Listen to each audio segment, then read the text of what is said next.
Jarrett Ashley. Welcome to the first episode of Vaporize the Pain. I'm Jesse. I'm here with my co-host Robbie. How's everyone doing today? I'm How's it doing really going? good, man. So Jarrett, Good to be here with both of you guys. yeah, it's good to have you on. We appreciate you coming on, and we're looking forward to hearing more about your story here. You were in the Navy, correct? I was. I'm actually a military child, so I've been affiliated with the Navy my entire life. But I did do a few years in the service myself as an intelligence specialist in Virginia Beach. So I was separated from the military before I actually finished my full term. So there's a whole story with that involved my cannabis use as well. But yeah, I was in the military for a little while. Was cannabis the reason you had to get out? It ultimately was. I mean that and some other things, but it was my recreational use was creating problems. The Navy did try to work with me quite a bit on it, and ultimately, it led to my separation. What it really came down to was there was a number of things that I was finding out was going to be part of what I was doing that I wasn't comfortable with doing. And so I kind of was looking for a way out. It's not like I just, went crazy and did a bunch of drugs to party and whatever. I kind of wanted to get out, and I knew that would get me there. But the Navy actually was a lot more lenient than I expected, so it took a little longer than I expected. Well, what are their current attitudes towards marijuana use within the service? Well, it's really interesting because they seem to be really lax. Back when I was in high school, and my mom was in the military, I got in some trouble in high school for using cannabis, and the response that the military had, the command that my mom was at, was to completely ban me from their base, which obviously got my mom in a lot of trouble as well. Um, and I thought that was pretty harsh. Later, when I was in the military myself, um, I went in on a waiver that said that they knew that I used cannabis and that I wouldn't pass my urine test on intake and everything. And then I was given another waiver again at boot camp. And when I ultimately was separated, as I said, they did try to work with me in a number of ways. They tried to take lesser measures and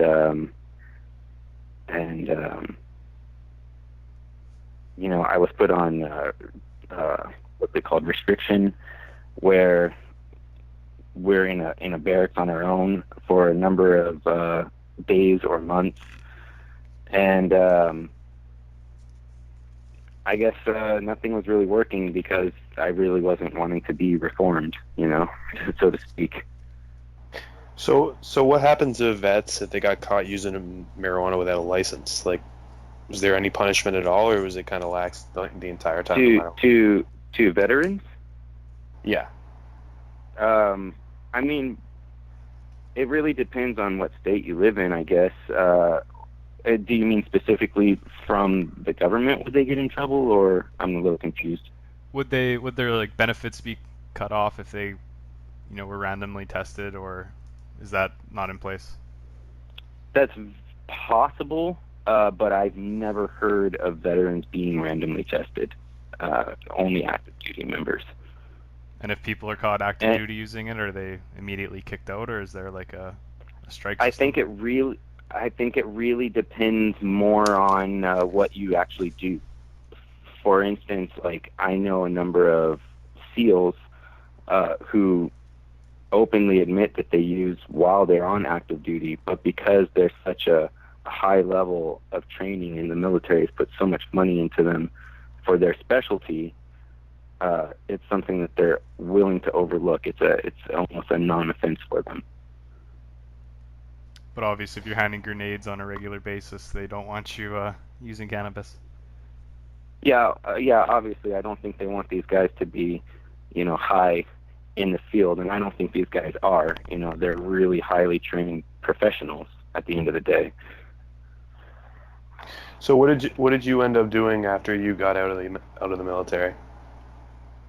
After I got out of the military, I moved to Oklahoma and ended up going back to school, just studying everything I could. I was on liberal arts program. I learned a lot about psychology. I learned a lot about, ecology. I just learned everything I could learn, basically. And while I was there, I was using cannabis obviously the whole time, and I was noticing right away some of the cognitive benefits that I was having during school. I was able to learn a lot faster. I was able to, contrary to popular belief, I was able to retain a lot more information than uh, other people in my class, and my stress level as far as test taking and stuff I found to be greatly reduced as well. So I was already starting to see some of the real benefits of it, but I still would have considered myself a recreational user at the time. Would Yeah, so you? it's honestly. Oh, sorry. Go on, No, Jess. go right ahead, Robbie. So I was honestly what you were saying before. It started acting like beyond a medicine. It was improving your overall health. So it just became a way of your everyday, right? Yeah, well, I mean, to speak on that just a little bit, what I was talking about is, I guess, something I should mention right away is that there's a big difference to me between being stoned and being high. I think a lot of people would agree with that. Being stoned, to me, is almost a gauge of your overall health level, if that makes sense. Kind of like a thermometer tests your temperature. Using cannabis, if you become super couch locked, super unable to do anything, I personally believe that that's a response to your general health level. The more couch lock, quote unquote, that you get, is directly correlated to the level of repair that your body requires. There's been a few researchers who have suggested that cannabis can almost put you into a sleep-like state, because as we know, it's during sleep that the body does the most of its healing.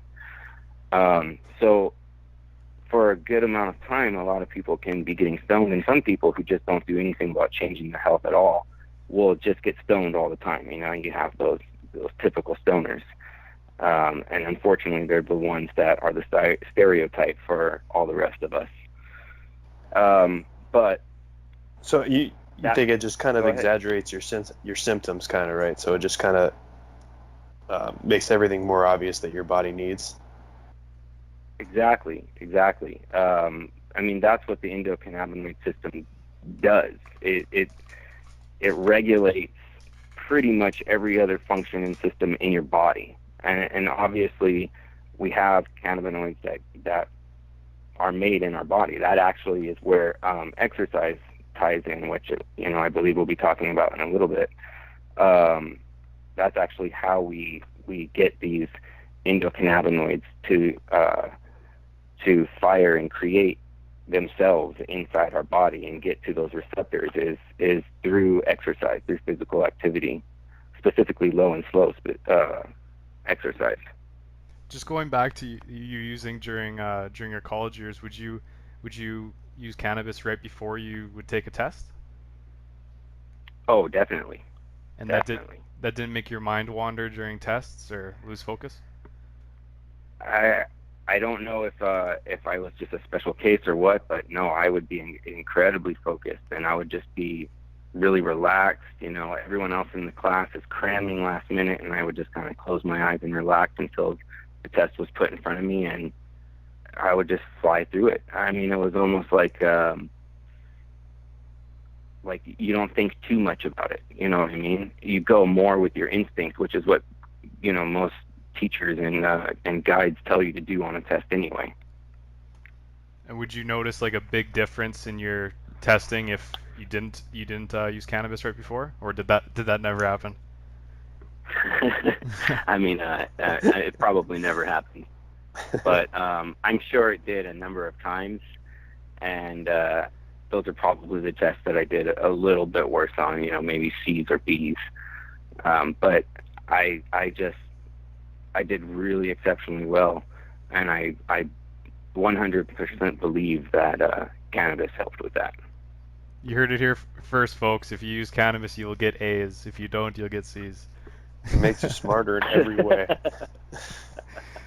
Did you? It's interesting.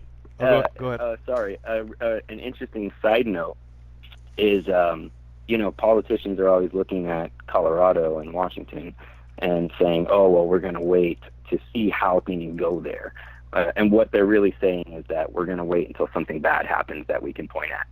And unfortunately, that hasn't happened yet. But the one thing that they did kind of grab at was they found that among high school-aged kids, that use had actually gone up, like some people had predicted. And, at first glance, that seemed pretty bad. But that came out at the same time as another study completely unrelated to cannabis whatsoever that showed that high school students in Colorado were having their best test scores ever in years. Really? What a crazy coincidence. I know, isn't that? Now, do you think those numbers of high school kids going up, would that reflect more of, hey, it's not illegal anymore, so we're okay to say it out loud now? I think that probably has a really big part to do with it, is that it's becoming more and more acceptable in society. It's becoming more and more talked about by mainstream media. It's in movies. It's everywhere. And I think that, in general, kids are just being a lot more comfortable about talking about it. If an interviewer comes to the school or something 10 years ago and asked a kid, have you ever tried marijuana? Most kids would probably say no, even if they have. But if one came to an interview kids today in a school, a lot of kids would probably proudly say that they've tried it or use it now, or whatever the case may be. And some kids may say that they use it and they don't. Who knows? They could just be trying to sound cool or something. And just to segue that into what we were going to talk about before with it related to athletic performance and stuff like that, do you think like high school and college athletes are benefiting from it, like you said, benefiting from the medicinal qualities that CBD and THC have, or do you think it's still uncommon because of the regulations? At least for them, for their training, it's going to help. There's a lot of debate right now about whether or not high school aged kids or any kids for that matter using cannabis is good for their brains, because it's not fully developed, specifically the frontal lobe. So I mean, that debate is out there. I tend to be on a pretty far end of the spectrum on the debate. I don't believe that there's absolutely no negative effects to cannabis. There's negative effects to everything. But that being said, cannabinoids are found in a mother's breast milk. It may be actually the one thing that makes a mother's breast milk always superior to formula, is the formula obviously lacks any kind of cannabinoids. So, I mean, you're getting these huge boosts of cannabinoids to your system, even as a baby, if you're breastfed. And I just don't see how activating the endocannabinoid system to self-regulate the body could be doing damage.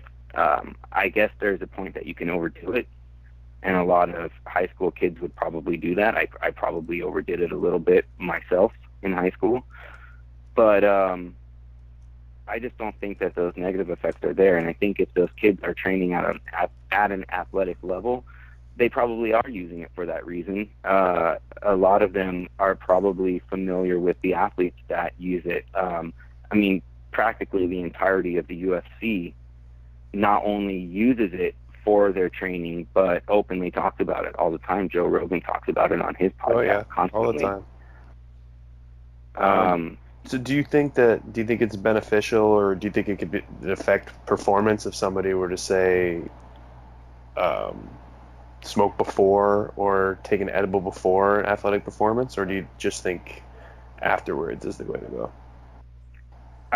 I would say to smoke, and I keep saying the word smoke. We haven't even touched on the difference between smoking and vaping, but I Yeah, would say absolutely. to smoke or vape beforehand, and then if you're going to do an edible, I'll do the edible after for the more relaxing body sedation effects that it has. I wouldn't want to try to do an edible before doing any kind of serious physical activity because it Yeah, then tends it to be kicks in quite a bit halfway through. stronger.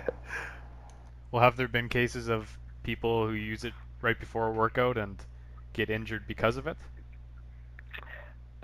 Not that I know of. And all through my time that I was going to Mueller for where I was becoming um, I was being certified to be a personal trainer, and I was licensed to be a nutritionist in 48 states, specifically a sports nutritionist, so at the athletic level.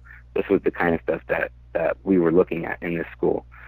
Um, when I was in that school, when we were doing our labs and stuff, I personally used cannabis before every single one of our workouts, and I'm by no means, top physical performance, and I was by no means the strongest or fastest in the class, but I was always consistently able to push myself just that little bit further than everyone else, and that is a huge performance benefit to cannabis is that you have that extra endurance, that extra, and that relates to its ability to fight pain. Obviously, the pain from the workout or from the exercise or the activity is reduced because obviously you have that reduction in pain effect that comes with smoking or vaping cannabis.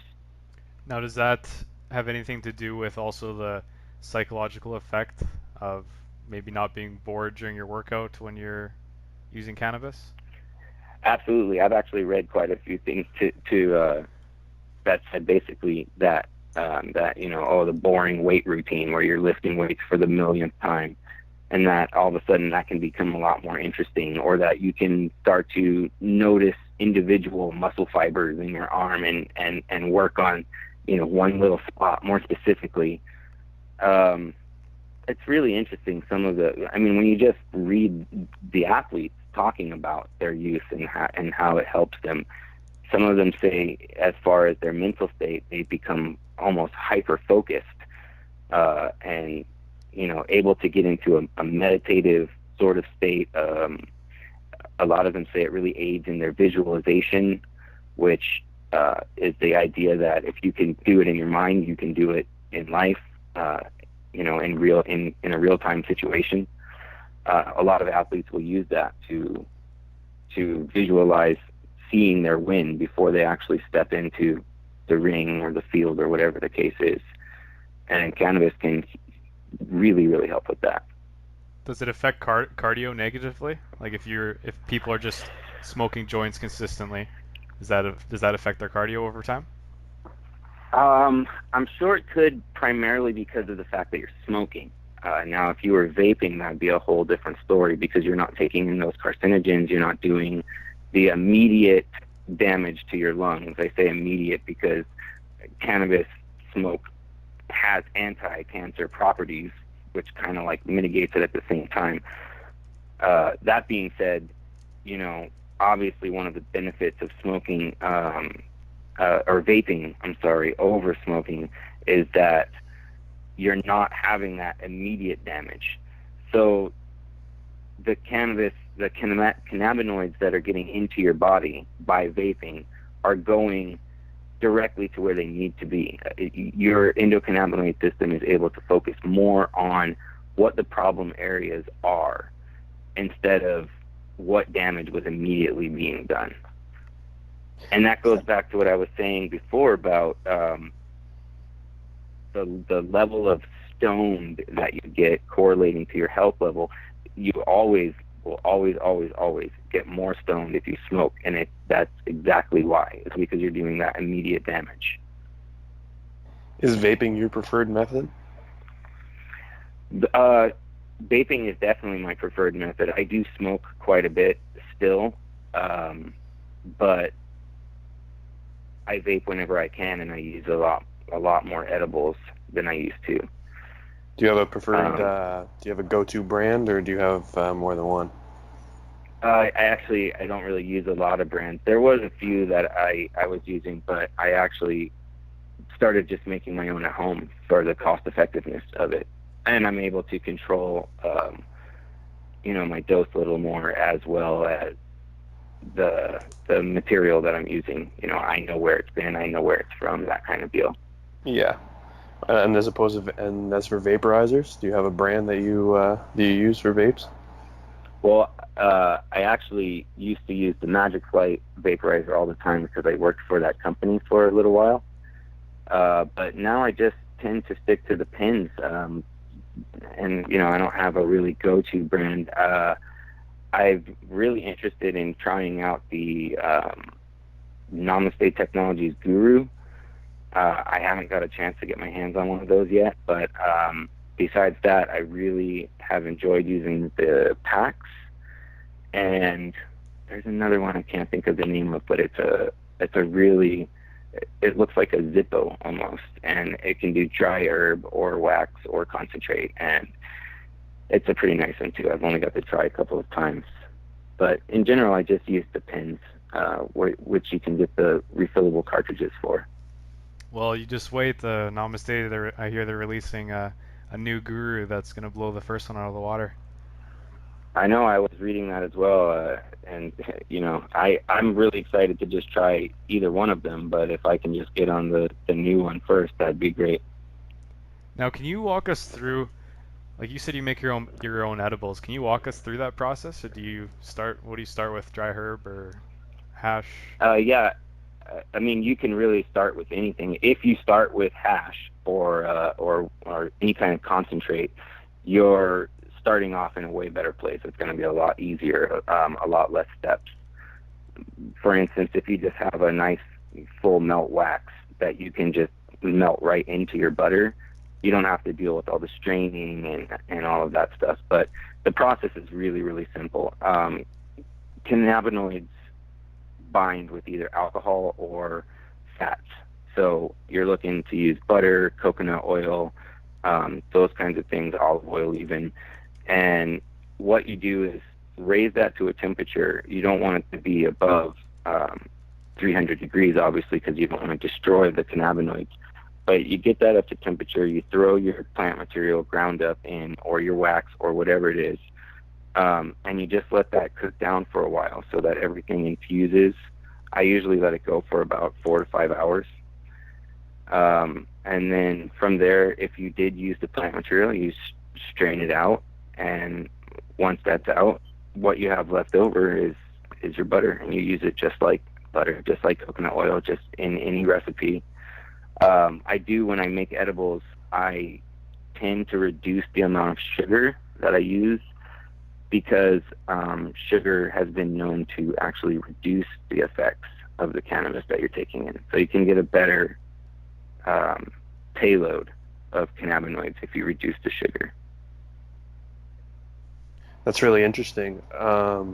When you are setting up to make your edibles and stuff like that, are you careful about what you're choosing, what kind of product, like indica or sativa or hybrid, or are you not picky with it? You just It really depends what I want, what I'm trying to take care of or accomplish. But generally, I'll go with an indica for edibles, just because if I'm going to eat an edible, I'm looking for that really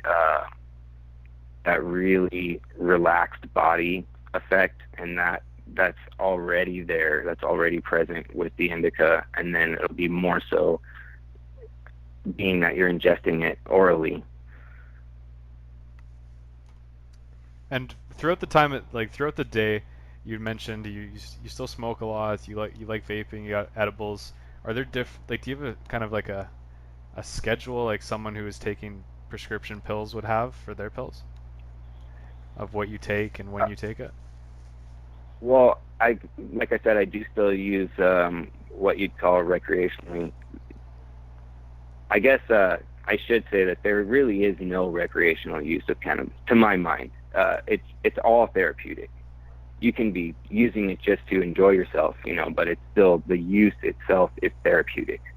So to say that I use cannabis recreationally is like almost the same as saying I use vitamin C recreationally. You know what I mean? But I do have more of a schedule that I stick to as far as when I'm using it medicinally, and that's I've got to use it at night before I go to sleep to help with my back pain. Otherwise, I'll just be tossing and turning all night with my back pain. I typically use it first thing in the morning just to, get myself going. It tends to give me a little bit of energy in the morning, especially if it's a good sativa, without the jitters and stuff of coffee. I still drink coffee as well, but I try to wait until a little later in the day. Whenever I get headaches, I mean, that's not really a schedule, but I use cannabis. It's pretty much my go-to for headaches is water and cannabis. And it'll generally just be like 1 or 2 hits of a vaporizer or something. It really opens up the blood vessels, kind of helps clear out your head, and just really and takes care of the pain as well. So it's really fantastic for headaches, especially vaporizing. I've found that smoking can kind of make the headache worse sometimes.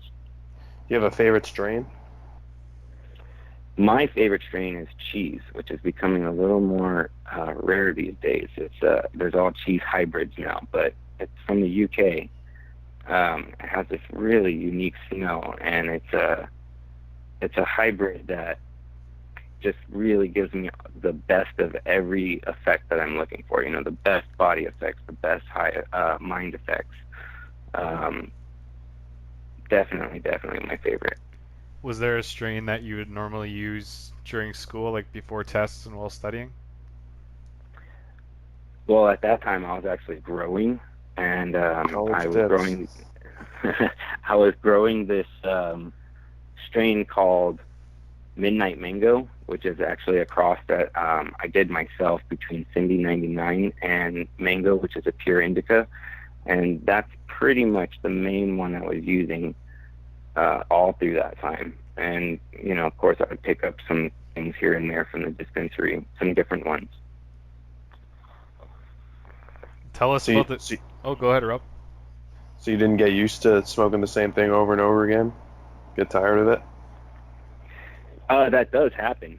Actually, a lot of people will say, "Oh, my tolerance to weed is so high. I just don't get high anymore." And really, what's happening is you've just been smoking the same strain for too long.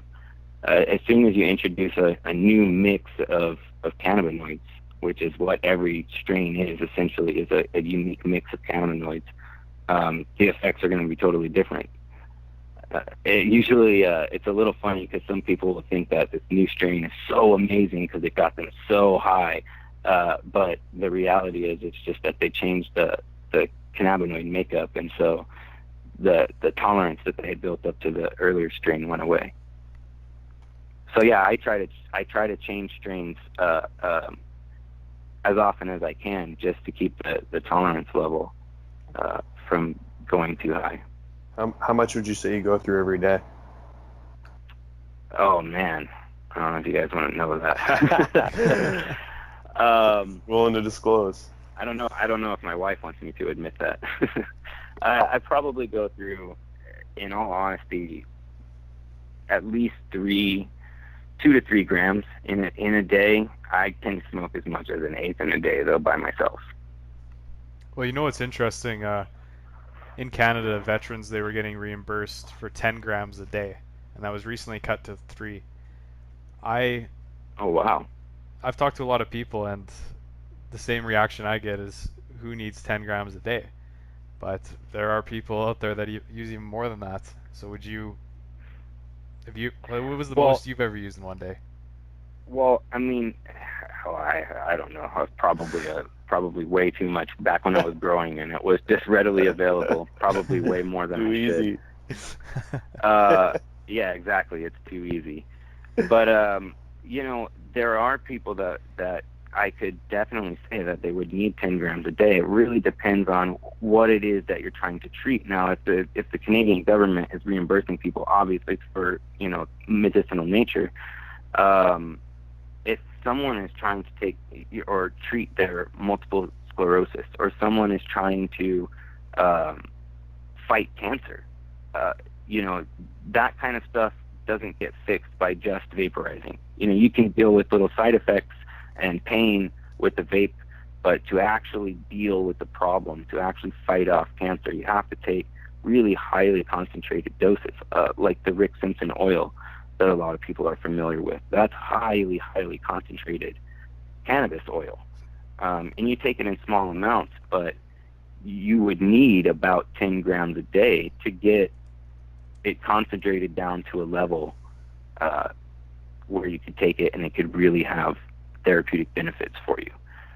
That being said, someone who just is saying they have insomnia or back pain, like my case, is not going to smoke 10 grams a day. I probably couldn't smoke 10 grams a day every day if I tried. I could probably do it every once in a while, but not every day. Be a snail.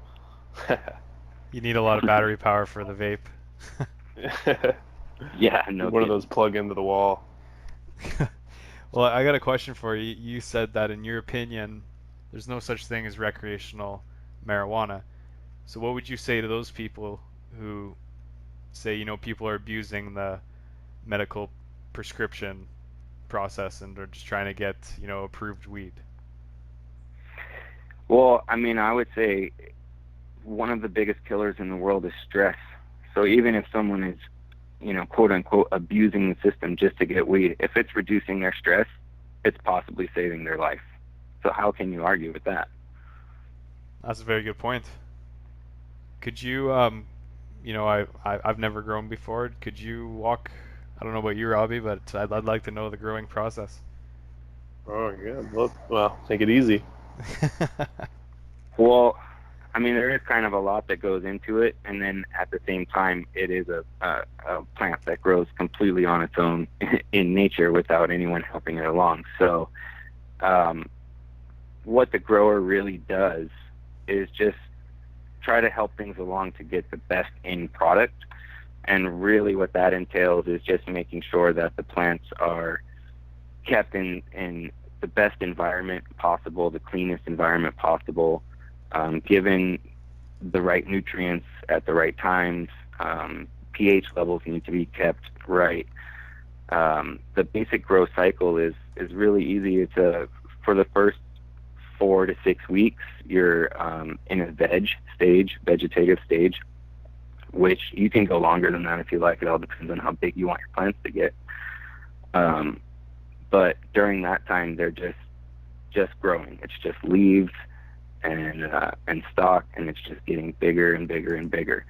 Once you switch over the photo period to 12-12, that's 12 hours of light and 12 hours of darkness, the plant starts to stimulate the flower growth. And from that point, in about 7 to sometimes 11 weeks or more, depending on the strain, they'll just be flowering. And they'll just keep putting out more and more and more flowers in bigger and bigger and denser buds, as long as they're not pollinated. And that's kind of the biggest thing that the grower does that doesn't happen in nature is, you pull out the males, you separate them out, you make sure the females don't get pollinated. Is that process the same for both or all three indica, sativa, and hybrids? Oh yeah, absolutely. It's pretty much exactly the same. The only variations are, like I said, depending on where the strain originates, it might need a slightly different temperature or moisture level. Generally, the pH level is about the same for everything, and the time required is slightly vary. Like I said, for flowering between 7 to 11 weeks, sometimes more. There are some sativa strains that actually take up to 19 weeks to finish flowering. It's unfortunate that sativa strains aren't as common in the market as hybrids and indicas, and that's the big reason why is a lot of growers don't want to put the time and energy into growing uh, something that actually ends up having a fairly small yield. But the benefits to sativa are, I mean, out of this world when you're talking mental benefits, and especially, this would be a topic for another podcast altogether, but when you get into spiritual and religious benefits and experiences, sativa is a really, really the way to go for that. While you were studying liberal studies in college and before you went to become like a nutritionist and health coach, did you know right then and there that cannabis is what you wanted to do and what you wanted to study? Pretty much. I mean, I pretty much knew that since the very first time I tried it in high school and went back to my dorm room and sat on my beanbag chair, motionless, just amazed at what I was experiencing. Um, I pretty much knew right then and there that this, was the first love of my life, and that I was gonna do everything I could to learn more and more about this, and that's exactly what I did over about 7 or 8 years. As I was telling you guys before, I read all the literature. I looked at everything. I learned everything there was to know about it, as well as all the experience that I had with it.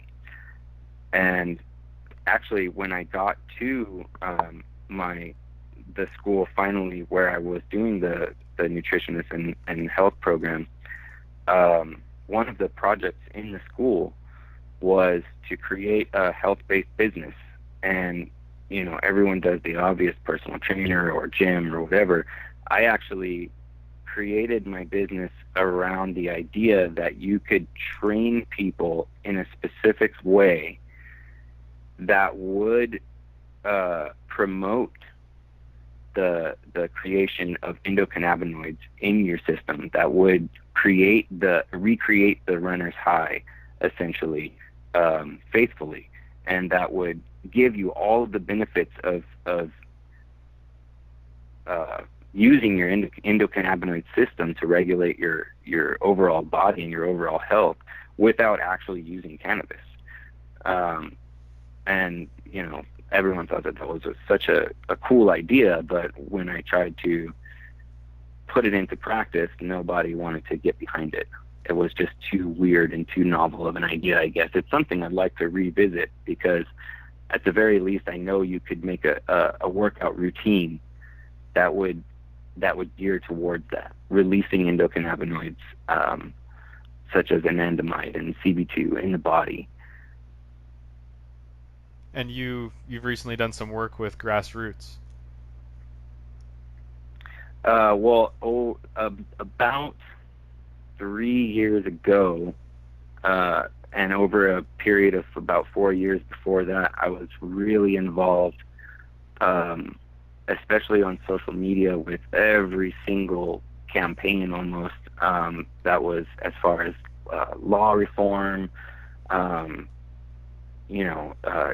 just spreading information as much as possible. Here in California, I would go out and just go out with my notes and go out to like Seaport Village and stand on the thing and just talk to anybody who wanted to talk to me about it. Whatever I could do, I was doing, essentially. And like I said, I had a lot more time back then, so I unfortunately fell out of that. But, obviously we made some headway, because look what happened here in California and, of course, a number of other states. Are you still involved with the advocacy of marijuana at all, or are you just doing your own thing at this point? I'd like to get more involved in it, but at this point, I'm kind of doing my own thing. I'm going to be going back to school pretty soon for graphic design and web design, to hopefully create a blog and podcast of my own, which, cannabis, health, and a number of other topics as well will be the main focus. Do you have a social media and stuff like that now? I do, just my personal page, of course. I plan to set up more of a web presence as I'm going through this program that I was just talking about, and Okay. as well as setting up that web presence. I'm also going to be basically taking everything I know, all the ideas that I have about cannabis, a lot of the things that I didn't really get to touch on here, and I'm going to be putting that all into an ebook that the working title is unlocking the potentials of cannabis beyond health and into what we were talking about before, the performance enhancing, which I don't know if I actually got to mention or not, but that comes after you're at a certain level of health. When your body still has a lot of repair to do, you're not really getting those benefits. You're getting those medicinal benefits that everyone is talking about. That's the buzz right now, and it's actually fixing your body.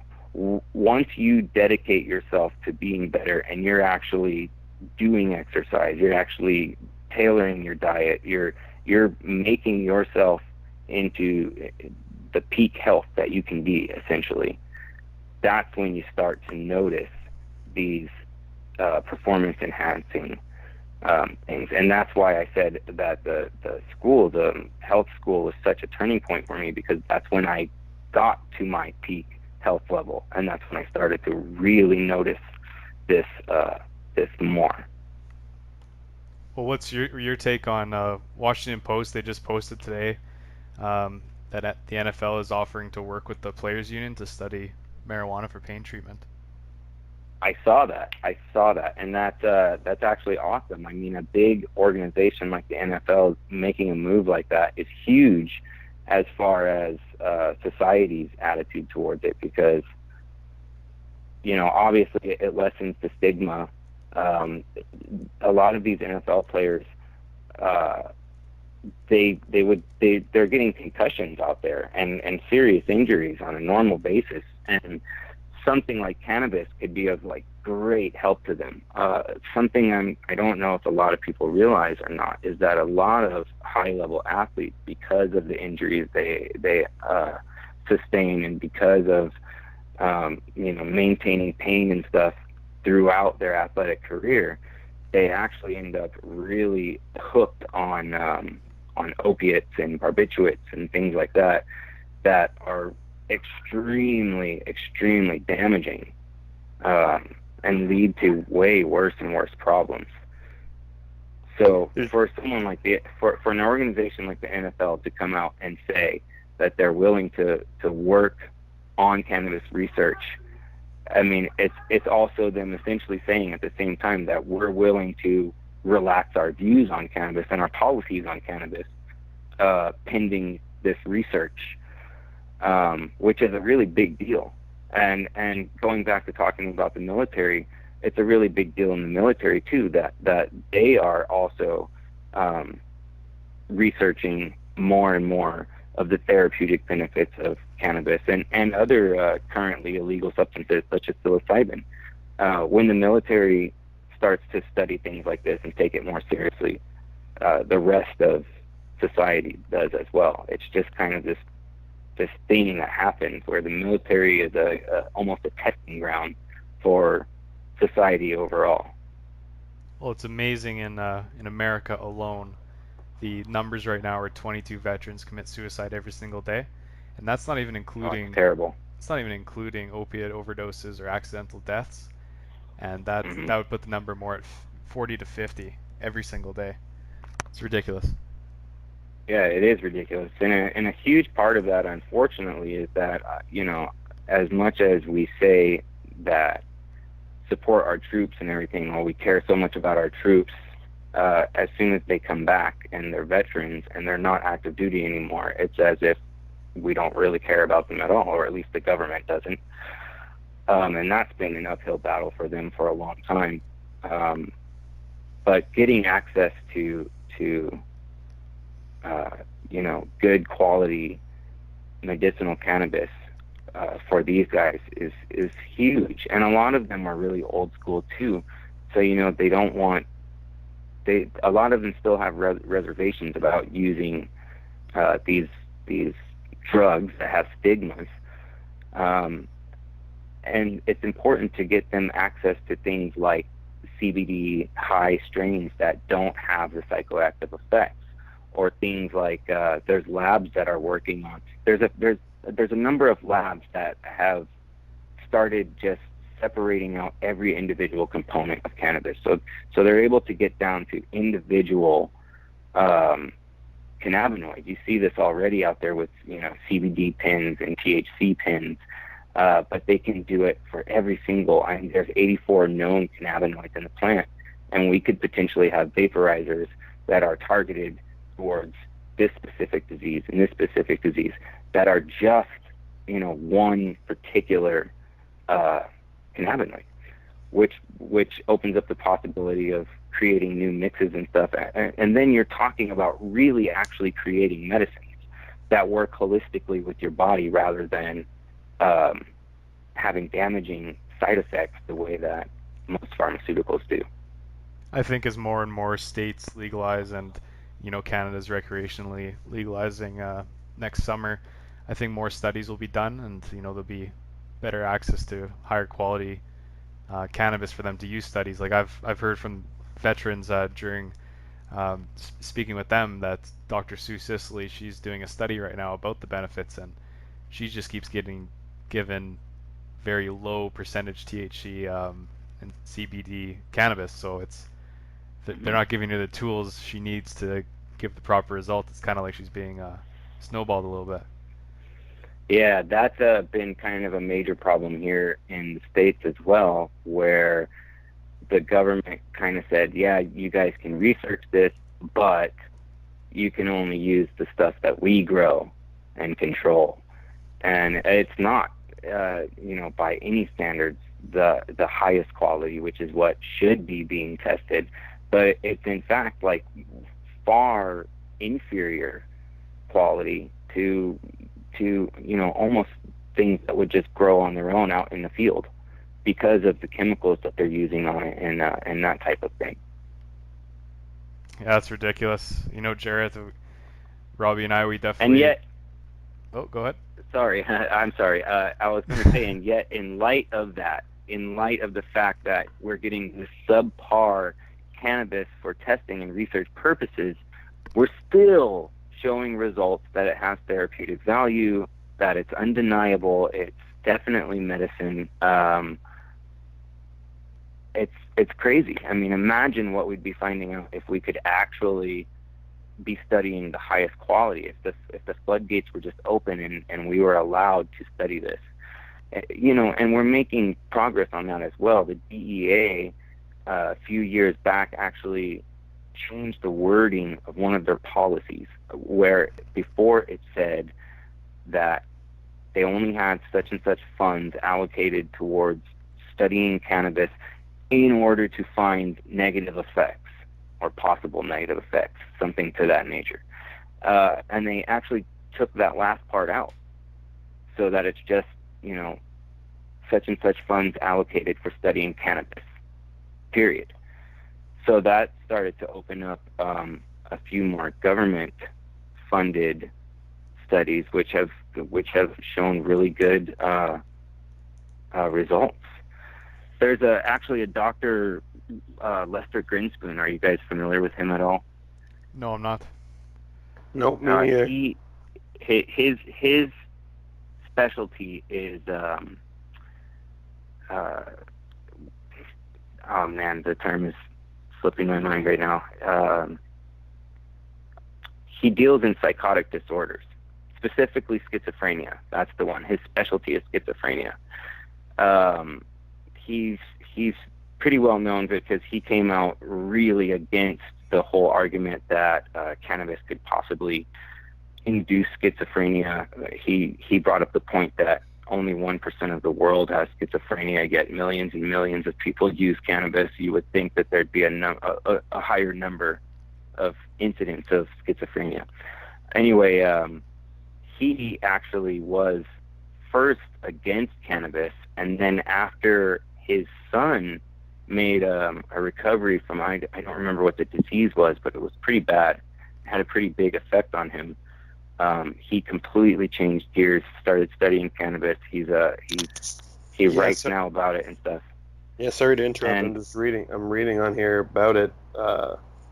It said his son was diagnosed with leukemia, and it yeah, helped him. It yeah, helped him horribly helped him through a horrible chemo trip, and yeah. his Dr. whole Grinspoon tells a great story about how his wife actually was trying to get him to let their son try cannabis, and he was really against it, adamantly against it. And he showed up at the hospital one day and discovered his wife and his son laughing and and it was the healthiest and happiest he had seen his son in a long time. And when he asked what was going on, his wife admitted, I bought him some weed and we smoked it together. And that was it. That was the turning point for him. Anyway, he had a really interesting quote.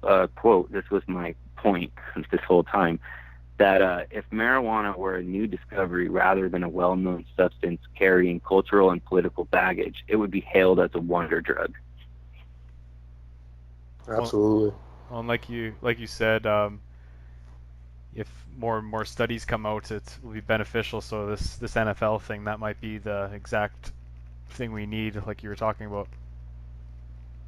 Oh yeah, because in particular, that's going to really show some of the health effects of cannabis. But then it's also going to start to bring out some of those performance enhancing effects that we were talking about as well. So we're going to see both of those things get a lot more light, and as a result, the attitude towards cannabis is going to really shift. I mean, it's obviously already been shifting hugely, but I think we're going to reach a breaking point before long where it's totally accepted, and as I said before, the floodgates will open up, and we'll actually be able to take a really good look at this and really learn more. I mean, there's so much information out there. A really great place to start looking, especially on the medicinal side of things, is something called Granny Stormcrow's list. And Granny Stormcrow is the alias for this lady who, back in, I don't know, 2011 or 2010 or something, years ago, she started this list that just had a few links to studies related to specific diseases. And over the years, it evolved into this list of literally thousands of studies categorized by specific diseases and topics. And so, I mean, if you're interested in the medicinal value of cannabis or in treating a specific disease that you yourself have, Granny Stormcrow's list, just Google it, is a great starting reference. Well, that's thanks, great. Thanks for telling us. Like we said earlier, this is our first podcast for Vaporize the Pain. Jarrett, you've been an excellent guest. Loved hearing about your story, and our offer is sincere. We'd love to have you back on and discuss current events as they go on. Yeah, thank you very much for coming on, man. Yeah, thank you guys both. I would love to come back on and hopefully maybe be a little more organized next time, and really like get into some of the actual health benefits, the medicinal benefits, and how the cannabis works with the body and everything. I would love to come back on and talk about those things. Well, we'd love to have you, Jarrett. And until Sounds next good. time, this has been the Vaporize the Pain podcast. Stay tuned for new episodes, and we're going to be enlightening a lot of people with this. So stay tuned. Thank you, guys. Thanks for coming on, Jarrett.